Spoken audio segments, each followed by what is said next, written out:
Comment un État peut-il faire faillite? Un État a des dépenses et des recettes. Ces recettes proviennent essentiellement des impôts et des taxes. Ces dépenses, quant à elles, concernent 3 domaines: le fonctionnement du pays, l'équipement et l'investissement, et la redistribution. La différence entre ces recettes et ces dépenses de l'année s'appelle le solde primaire, qui peut être en déficit ou en excédent. À cela doit s'ajouter le paiement de sa dette des années précédentes. Si le nouveau solde est déficitaire, il va emprunter pour pouvoir continuer de fonctionner normalement. Mais alors, à partir de quel moment dit-on que sa dette est insoutenable?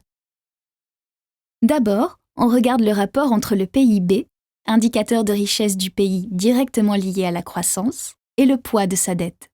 Si le pays a une croissance toute petite, le ratio se dégrade. La dette devient alors de moins en moins soutenable. Un des autres critères, c'est le taux d'intérêt de cette dette. Pour emprunter, un État va émettre des obligations, représentant chacune une partie de sa dette. Ces obligations sont achetées et vendues sur les marchés financiers. Le taux d'intérêt de ces obligations est fixé en fonction du nombre d'investisseurs confiant dans la capacité de l'État à les rembourser. Cette confiance est étroitement liée à la note attribuée aux États par les agences de notation, le fameux AAA. Cette note est basée sur plusieurs critères, comme la situation économique du pays, sa stabilité, sa politique monétaire et budgétaire. Si cette note est dégradée, les investisseurs auront donc moins confiance dans la capacité de l'État à rembourser.